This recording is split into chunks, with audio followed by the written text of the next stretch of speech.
Welcome to the second edition of the show the Financial Times calls part of the problem rather than the solution.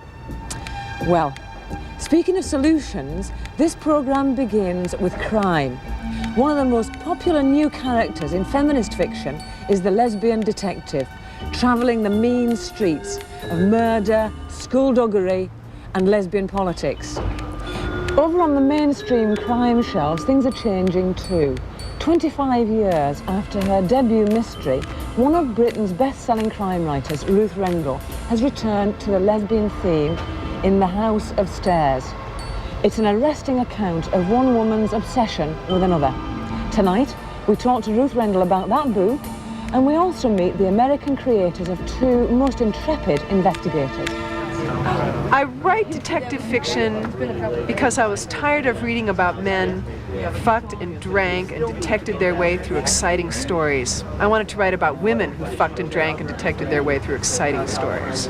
I haven't read. I'm not all that familiar with male detective fiction. I've read some of it, and most of what I've read I really don't particularly care for just from the standpoint of being a feminist.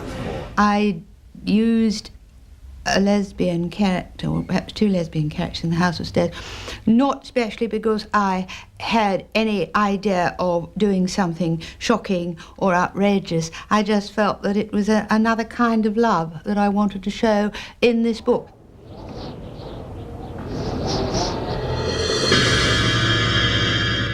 There were a series of women detectives who cropped up very irregularly in the 20s and 30s, and even fewer lesbian detectives. They mostly turned up in funny novels. They were figures of fun, butch characters. It wasn't until the 1960s that we began to have serious women detective characters written by both men and women, but specifically by women. And then in the 1970s we had an upsurge in women who called themselves feminist crime writers, and then as almost a sub-form of that, lesbian crime writers. Two of the best-known lesbian crime writers live at opposite ends of California. In San Francisco, Mary Wings narrates the exploits of freelance feminist Emma Victor. In Los Angeles, Katherine Forrest chronicles the investigations of police detective Kate Delafield.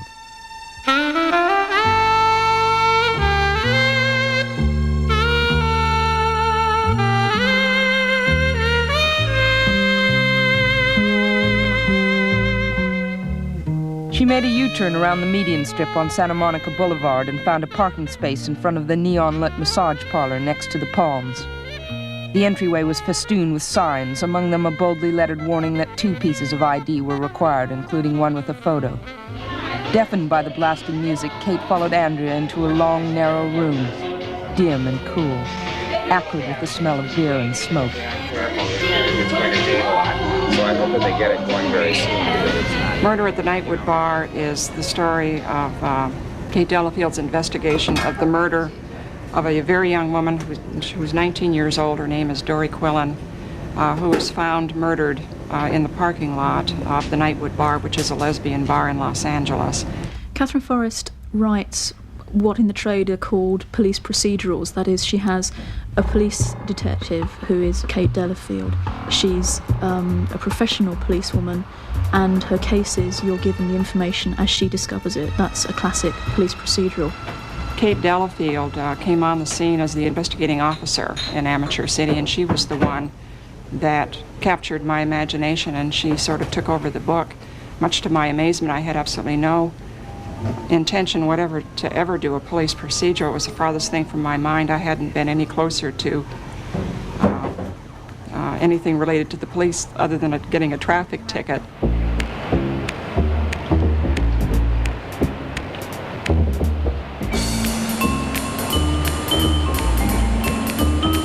The lure for me in writing detective stories is not so much about death, it's about the fact that there's someone in your environment who's capable of murder. It's about people who want to misinform you, and I think that people give a lot of misinformation about themselves consciously and unconsciously. This interested me, dishonesty. Mary Wings comes very much out of the what's called the hard-boiled school of crime writing, which started with Raymond Chandler, Dashiell Hammett, and her character, Emma Victor, is much more of a sort of dashing private eye type, although she isn't a professional private eye, she's still an amateur. Emma Victor is 5'9 3/4. She's not a very good cook, although she can make appetizers. She's not a 6-foot tall truck driving butch, has been described as from one of my reviewers. And she lives alone and she's lonely and enjoys it. Does she resemble the author in any way at all? Of course she does. In no way does she resemble the author. One amateur investigator, one professional. The differences between Emma Victor and Kate Delafield reflect their creators' differing accounts of lesbian lifestyles. Most women in this country who are lesbian, most of them are like Kate Delafield. Most of them don't come to a place like the Palms. They're not a part of our visible community. They live in small enclaves with a small number of friends, and they function as best they can. Katherine Forrest's Kate Delafield is an outsider in terms of her job. She's in the closet in her job. She's not an out lesbian, and she has problems relating to other lesbians that she meets every day because she doesn't necessarily want to let on that she is a lesbian because of her job. Emma Victor comes very much from a more open acceptance of her sexuality and a greater willingness to let everyone know what's going on.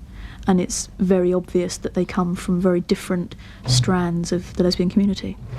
I wanted to set my story inside the women's movement because I don't think that the women's movement or the women's community, if you can even call it that, has been depicted very much at all. And certainly there exists a lot of point of views about what it is and what it isn't, and I just wanted to provide another one. And I wanted to provide one that wasn't a world full of women on new feminist pedestals who are just doing good. What does unite the fiction of Mary Wings and Katherine Forrest is a shared interest in sex. In the traditional detective novel, and especially by women, there's very little sex. One of the sexiest books you're likely to come across in traditional crime fiction is probably Busman's Honeymoon by Dorothy L. Sayers. It's one of the few books where sex happens and is talked about. I think that lesbian writers do use sex because obviously it's something that's going to place both them and their audience and their characters, and it's quite important. Katherine Forrest comes from a tradition of lesbian erotic writers. She was writing erotic fiction before she was writing crime fiction. Mary Wings sprang straight into writing crime fiction, although she also writes erotic short stories. I think it's very important, both for the writers and for the readers, that it should be there. To write sex in a literal way is in fact much more exciting. It was interesting to see in certain scenes, if you wrote in the first person as the active party, how it in fact changed the plot. And sometimes it was better to have the first person be the passive party. You can always tell if a sex scene works if you get excited yourself while writing it. I think that an awful lot of eroticism that's occurring right now in our fiction, there seems to be almost an excessive amount of it, is in reaction to the fact that before we had none. I mean, what lesbians did in bed was a joke. And I think that there's very much a hunger for it. This preoccupation with sex finds its way into the titles of Mary Wings's books. The women's press originally agreed to She Came Too Late. However, when I suggested to continue with the She Came title, they were very concerned and in fact wanted me to obliterate the She Came completely. The title that I suggested for the second book was She Came Too Often. I think this really brought to mind all kinds of the Devil and Miss Jones sorts of ideas to their heads. So they suggested She Came to California. This was completely unacceptable to me. We had a marvelous correspondence, including telegrams routed through Reno. I don't know why the telegrams were routed through Reno. Nevada's the only state with legalized prostitution. Perhaps that's why. Perhaps it worked in my favor. I realized at a certain point that since they were deciding about this title as a collective, and we all know that collectives add water to the wine, what I should do is suggest titles that would be totally unacceptable to them so that I would eventually get my way. I then suggested She Came to Blows. That was completely out of the question, to which they countered She Came to Krishna, that being unacceptable to me. I then suggested She Came to the Point. Eventually we decided on She Came in a Flash, which they were quite grateful for.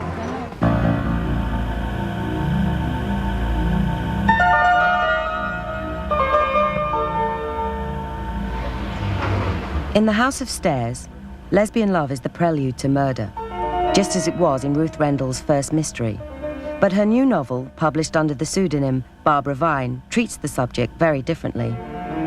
In Ruth Rendell's first novel, From Doom with Death, which was published in 1964, the villain is called Fabia Quadrant, and her motives for murder are an unresolved lesbian passion for a school friend.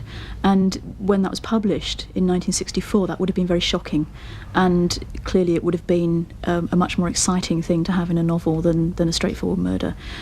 25 years later in her career, she's written The House of Stairs, where the character Belle, who is the villain, but she's not really a villain because there are other elements to her character other than villainy and being amoral, is possibly a lesbian.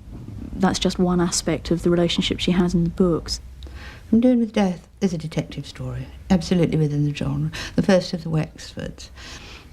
Therefore, it is much more formulaic, and it obeys certain rules, and it depends a lot on drama and shock and revelation, while The House of Stairs is much more an examination of emotions, motives, I think love and pain and suffering.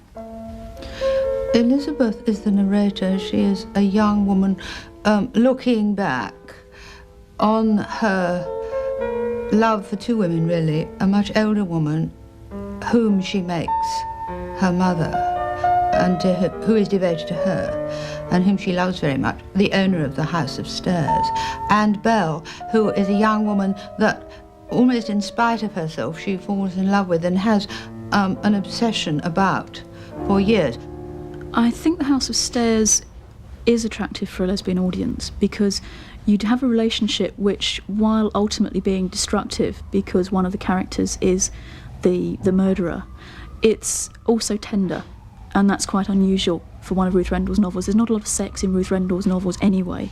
And in The House of Stairs, it happens to be lesbian sex, and it happens to be both erotic and tender. I understood that there was perhaps a more feminine and feminist side of my nature that was coming out as Barbara Vine. I found that I was very interested in women's feelings for each other. Emotional, I think, again, rather than sexual, but it's terribly hard to sort out these two things. People seem to sort them out so blandly, as if they were utterly separate, and I don't think they are. Karen Heilbrunn, who writes as Amanda Cross, has said that Ruth Rendell is the most anti-feminist writer since Dashiell Hammett.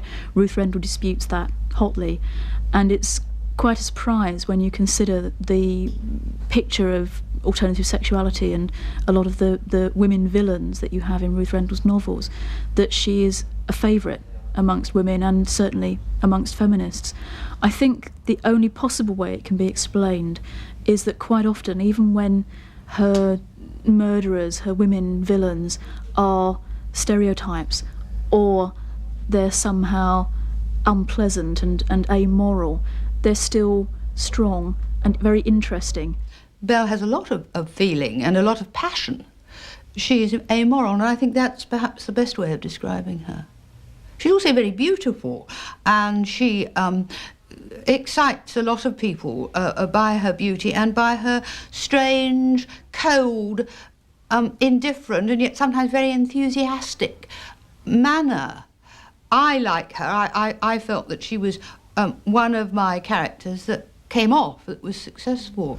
Lesbian characters and lesbianism are appealing for both straight crime writers and for lesbian crime writers. For straight writers, it's often been used as unusual sexuality, something else that's strange about some of the characters in the books. That's clear from the first Ruth Rendell book. For lesbian writers, it seems obvious that they would be using lesbian characters, both in terms of their own experience and because they're quite often writing for a lesbian readership, specifically for a lesbian readership.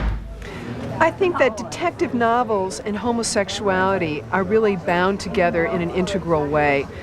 Not only are homosexuals an invisible minority, but we're originally invisible to ourselves. So our lives become really a series of self-revelation, revelation to others, disguise, and surprise. In this way, it works really well.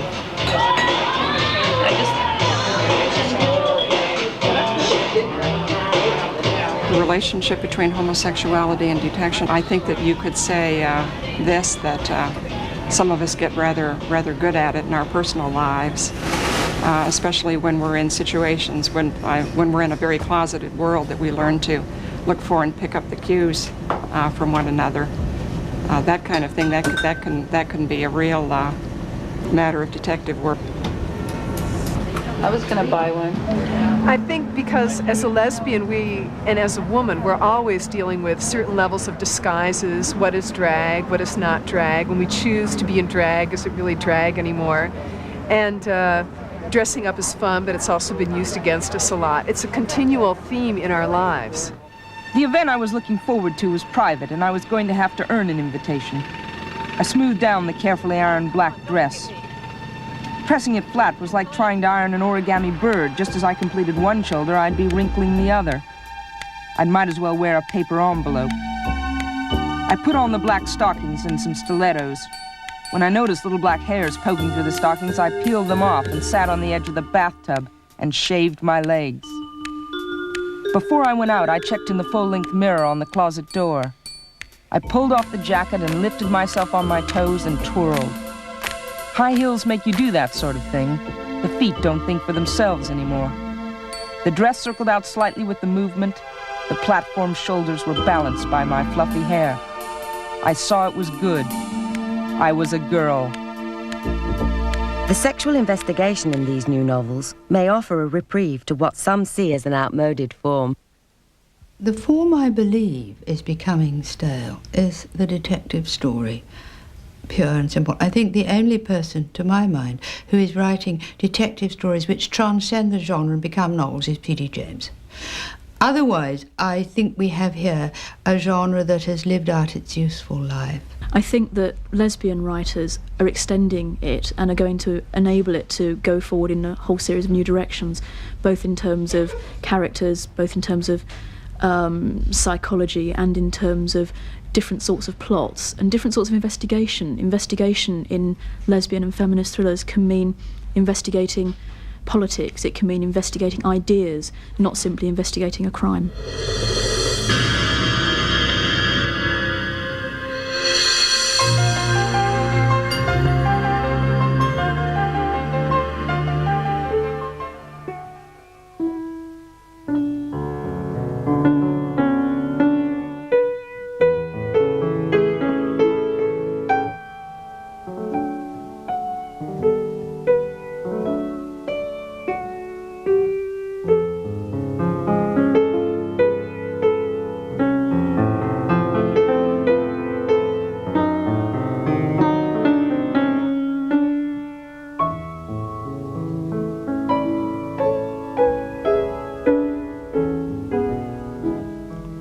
I saw this painting in a book,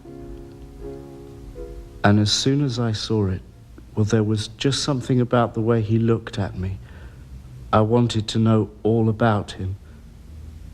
About the man who painted the picture, I mean. And the book said, Mr. Simeon Solomon was born in London in 1840, and he died in London in 1905. When he died, he was an old man. He was short, fat, ugly. Everybody said so, ugly. But when he was a young man, everybody loved him. By 1858, he'd been exhibited at the Royal Academy. By 1870, he'd met Pater, Swinburne, Hopkins, Rossetti, Sir Edward Burne-Jones. He knew everybody, and they said to him, "Oh, Simeon, what have you been painting today?" And he said, "Boys." In 1873, in February, on the 11th of February, at 7:10 on the evening of February the 11th, 1873, he was arrested while having sex with another man. It was disgusting.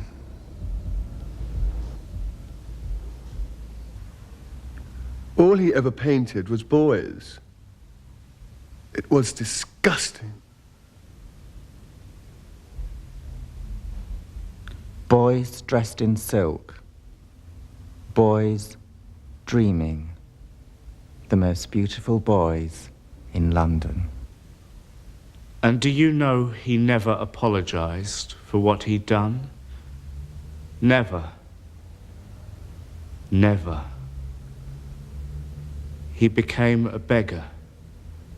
It was disgusting. He got down on his hands and his knees in public, and he worked as a pavement artist. He lived in the workhouse for 32 years. It was disgusting. And then when he was 60, when he was destitute, when he couldn't afford to pay boys to take their clothes off for him anymore, you tell me, what did he paint then? What pictures did he dream of painting then? When he was blind drunk, when he closed his eyes, what did he see then? And you tell me, what happened to all of those pictures? Why have I never seen any of them? Why?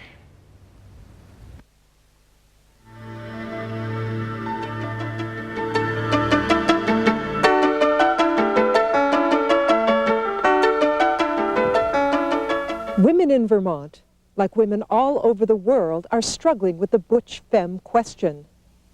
Should I be butch for this? Femme for that?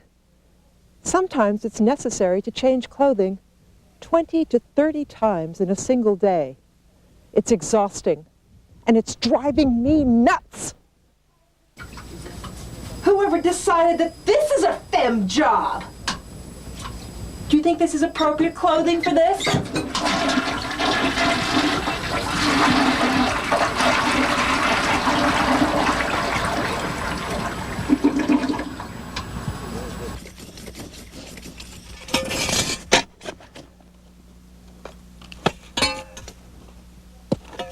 Ah! Cleaning the chimney is definitely a butch job.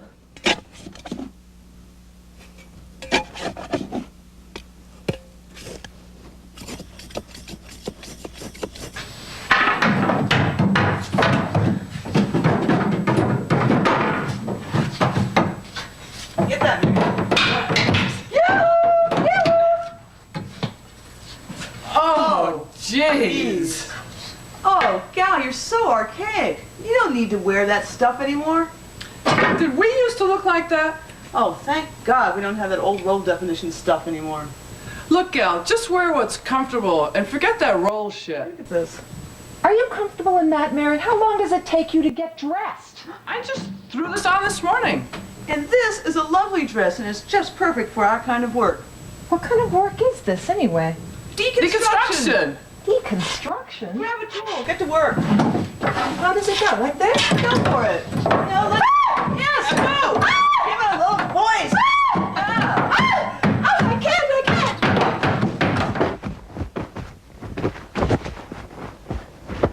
I'm so glad that Sally and Mary set me straight about this butch-femme role thing. Can you imagine my humiliation if I had gone to the bar wearing a strictly gender-defined outfit? Ooh, what about these boots? Yummy. Yes, and this tutu should set them off nicely. That's it, a fascinating combination of butch and femme.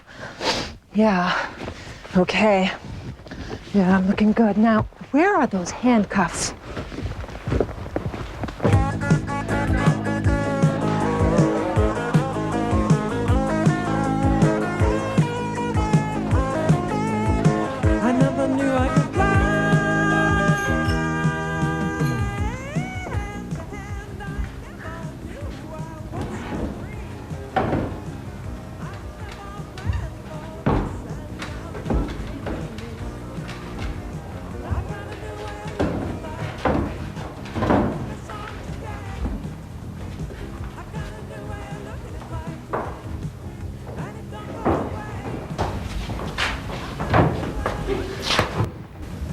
Why don't you pull yourself together?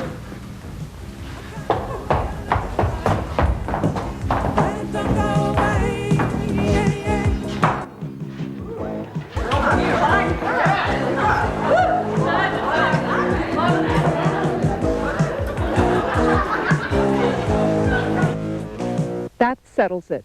From now on, I'm going to wear what I look best in. Having a good time. Wish you were here.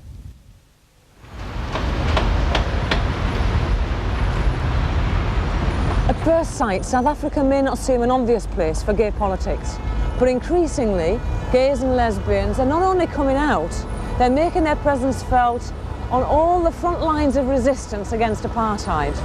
Gay participation in politics has usually been at a price. Sexuality goes into hiding. But we're going to see how they're challenging that tradition. They're not going to wait until, as they say, after the revolution. But it's hard. It's a double jeopardy for black and white activists committed to democracy in a land living in a permanent state of emergency.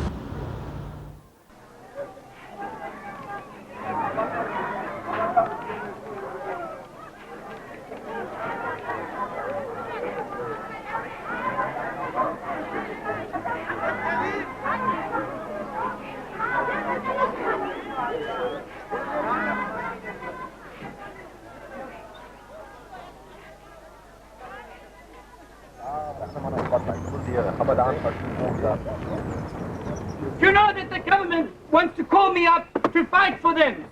This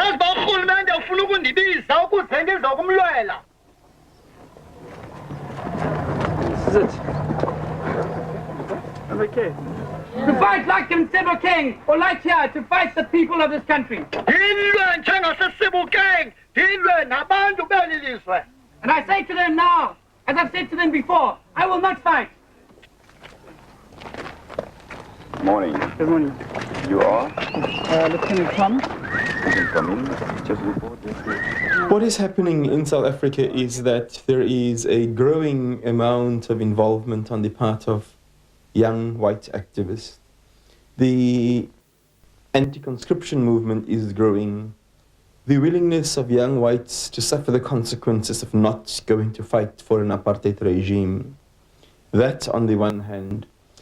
And as the conflict in our country escalates, you have the witness of these young white South Africans, not only in a purely personal manner, but also witness for the creation of a non-racial society. In 1980, Dr. Ivan Toms started a healthcare clinic for the 100,000-strong squatter community of Crossroads. Ivan Toms is also a founder member of the End Conscription campaign and an active gay campaigner in South Africa today.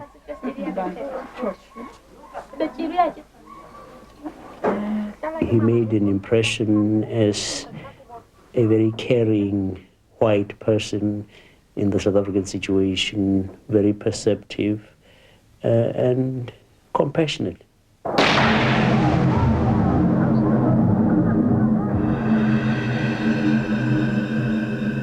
My political development hasn't been a theoretical thing so much as an experiential thing of seeing apartheid in action and then integrating that with being gay.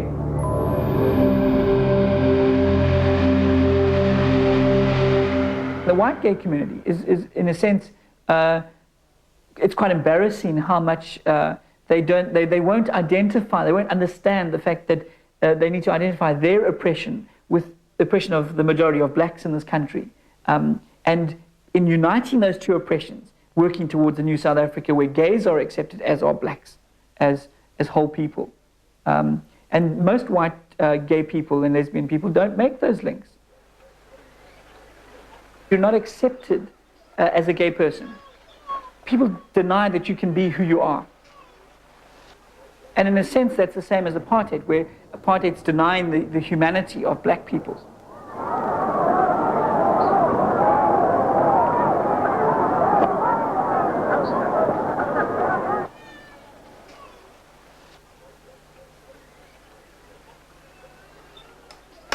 In September September 83, there'd been a drought in the homelands, and many people came to the city looking for work because their children were starving. And the South African government's response was to say that they were illegal immigrants and that the little structures they built of branches with black plastic were illegal structures. And they would come in and day out every morning, pull down the structures, burn the branches and plastic, stand around the riot police and the administration board officials. Leaving the people in the rain and the cold, we were seeing lots of children with bronchitis because of that. And they would go home at 4:30 and the people would be left to try and make a little structure for the night, knowing it would happen again the next morning. And that ended when, on the one Friday, some of the women tried to hold on to those branches, and to the riot police that constituted a riot, and they used tear gas, sneeze machine, rubber bullets, police dogs to quell the riot, and we had to treat the injuries. And that's when I emotionally was moved to the point of saying I would refuse to serve in the SADF. There are 18 people who died. That means we are no longer at peace in this country. We have a civil war in this country.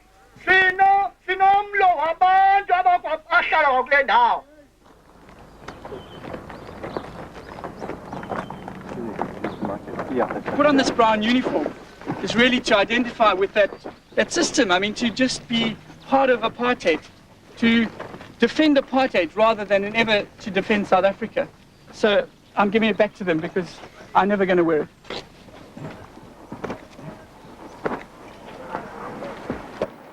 Morning. Good morning. You are?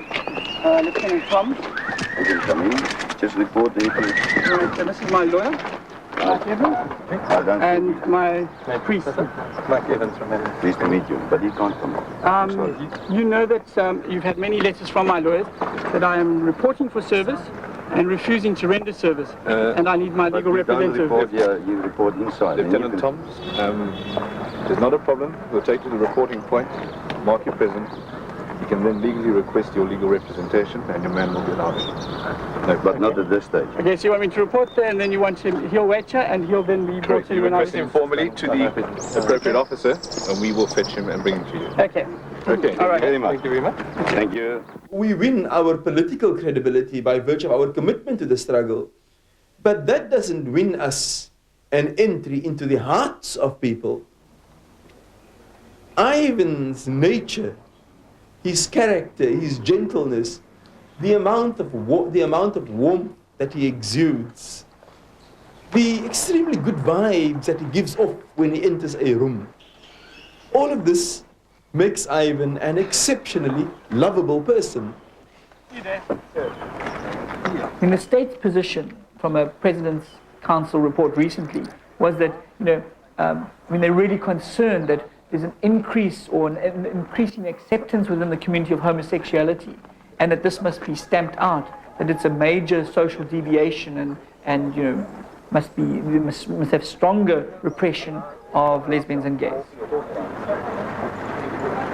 We've now just appeared in Court A here in the Goodwood Magistrates Court, where the trial has been remanded till the 13th of November. And I've been charged under section 126A1A, which is failure to render service. Refusal to render service. Refusal to render service, not failure to report. They acknowledged that I reported. The lieutenant actually said, look, you're right here. Obviously you've reported. And it's they're charging me with failure to render service.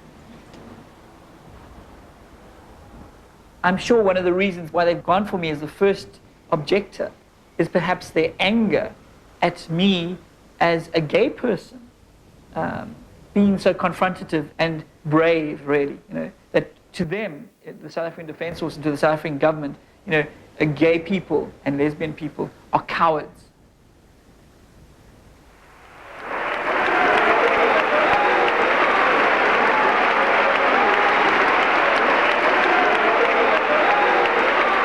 Ivan Toms spearheaded a 3-week hunger strike in protest against the South African Defence Force occupying many black townships. To mark the end of Ivan's fast, 4,000 people attended a rally at the Cape Town Cathedral.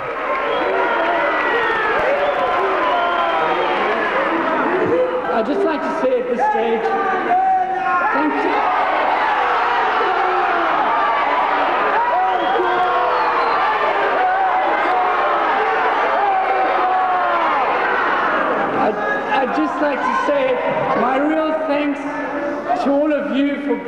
Anna, for your support during this past, and I really appreciate it. Thank you.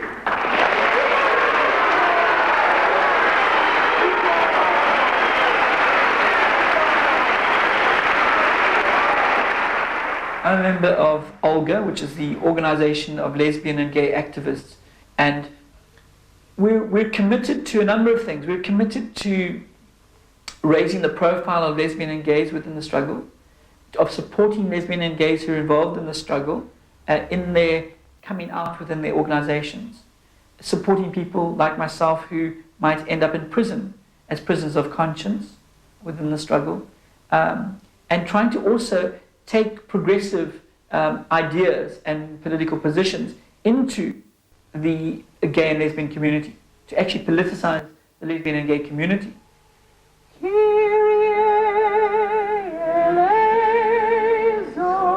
On the 28th of February 1987, an interdenominational service was held for Ivan Toms, whose sentence was to be passed the following morning.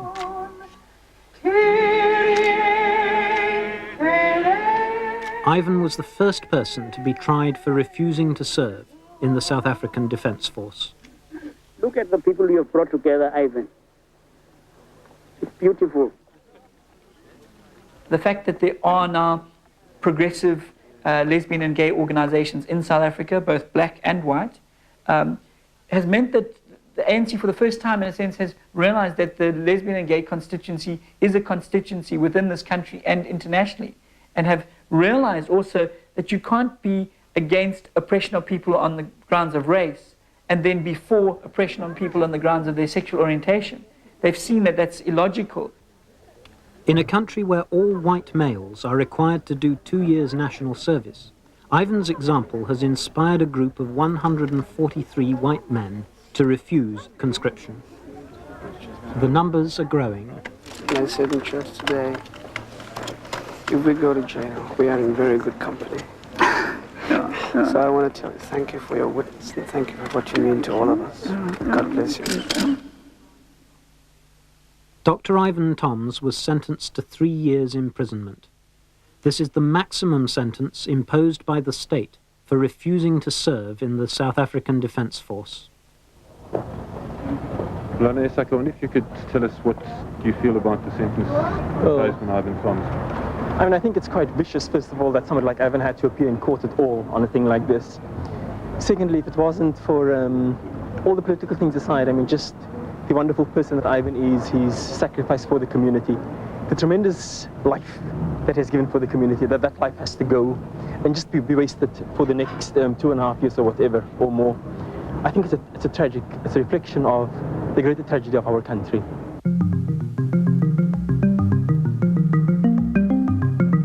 In December 1987, the African National Congress issued a policy statement acknowledging lesbian and gay rights. The 2 men cited as being instrumental in bringing about this change were Ivan Toms and another political activist, Simon Nkoli.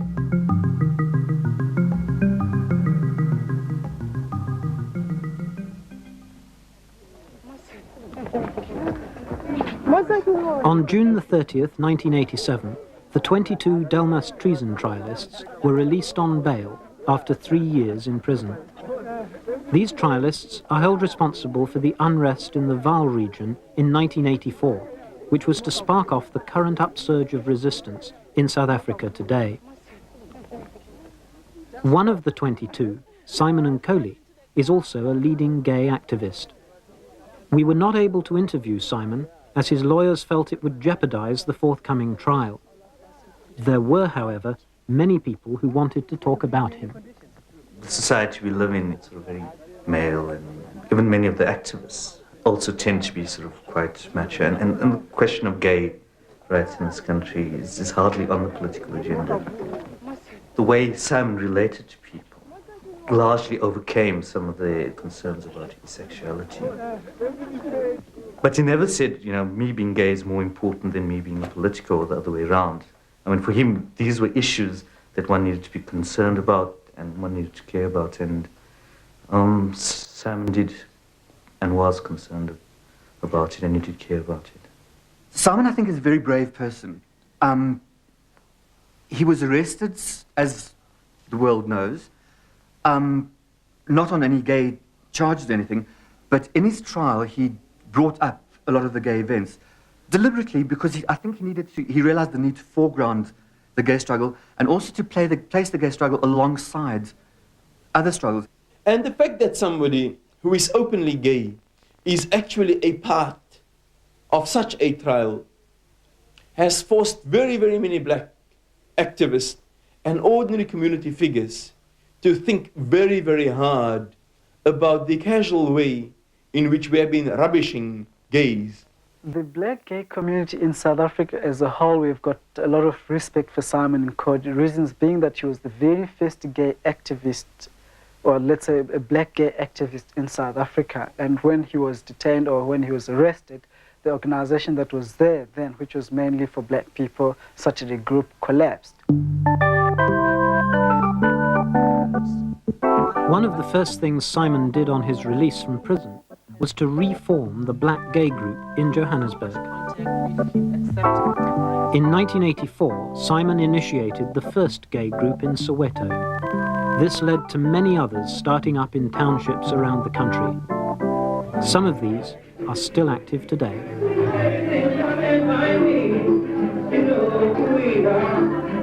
To be black and gay, it's very difficult to start with because of the political situation in our country, that we are living in different camps where white people are living in other areas. And as it is known that black people have been given very small areas to live in, and we have extended families.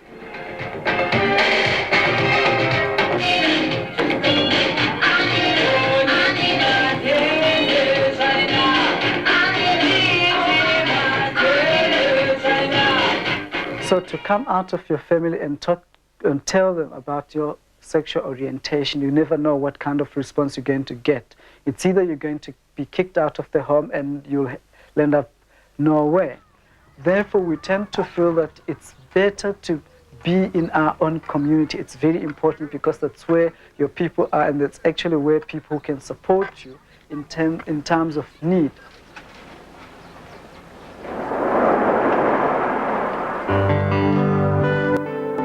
Simon Nkoli makes his way to meet his co-defendants.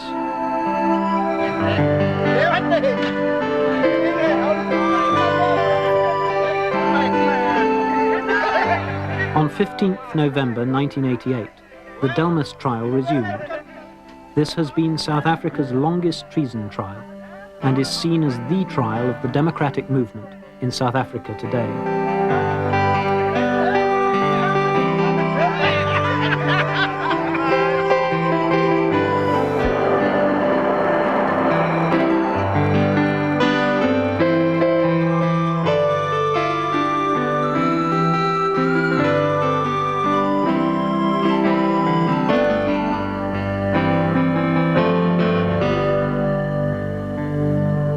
You see, our standard image of gays, the prototype of a gay, is somebody that is weak-kneed, somebody that is a coward, somebody that doesn't fit our image of what it is to be macho, to be male, that kind of strength. And along comes these people and reflects a strength which is way beyond the macho strength, which even diminishes, what strength and courage is all about. UDF was quite anti-gay. I mean, we never got any official comment from them, but the feedback we were getting was quite anti-gay. Until, strange enough, Simon started getting involved there, because the trial essentially is a UDF trial. Some were surprised because they had not come across gay people before, or they hadn't read or discussed gayness much before. So to them it was rather strange that Sai is gay. And there were people who had some reservations about his sexuality, but eventually everybody learned to accept Sai through the trial.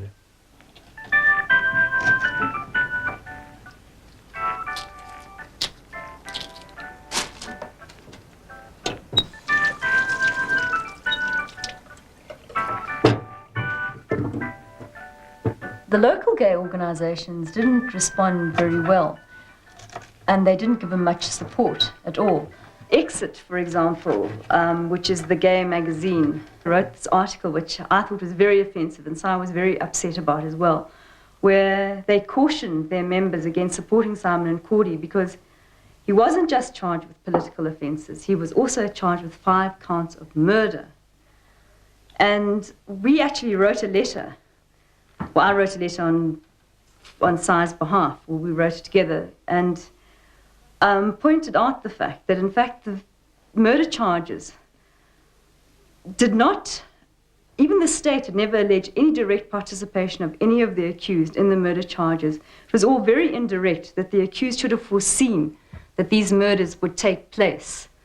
They never put any of the accused directly on the scene of a murder.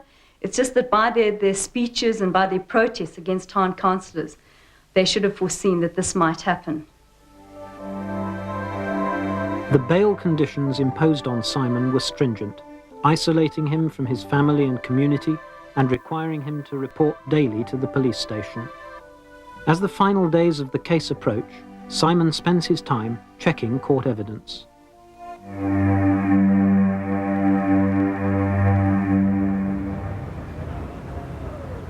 In the Pretoria Supreme Court, where Nelson Mandela was convicted a quarter of a century ago, the 22 trialists arrived for their sentence to be passed.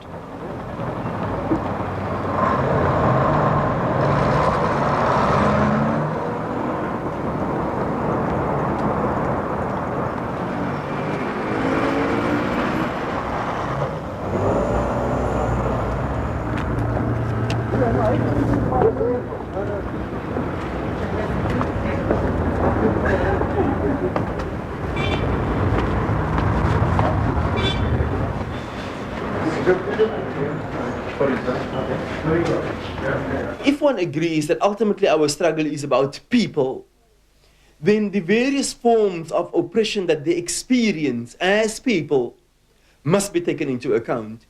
You cannot say that the struggle for the liberation of women must be postponed until after political liberation, because women are oppressed as women in their personal lives now. And you can't only say that women come along as a political comrade and leave your humanness behind, you see. And yet, at a political level, one understands that there are definite political priorities. So I cannot see how particular issues must remain buried in the liberation movement. At 4 p.m. on the 8th December 1988, the judge found 7 of the accused guilty of terrorism and 4 guilty of treason.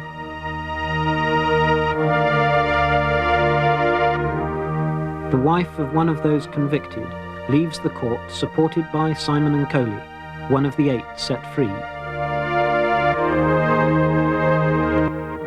People say that for national democratic rights, we have to fight about all issues. Then I also feel that if we are fighting for democracy, or we are talking about democracy, democracy includes gay rights. It can never be a democratic country if they're going to discriminate against gay people. We are talking about all shall be equal, and all shall be equal in whatever the way they are.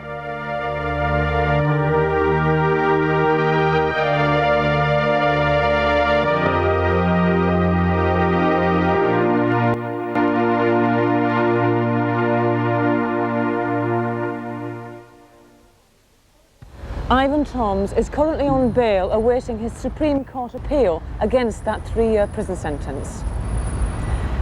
Next week, Out on Tuesday looks at sexual discrimination in Britain's immigration laws, and Pet Shop boy Neil Tennant penetrates the straight disguise of today's dance music.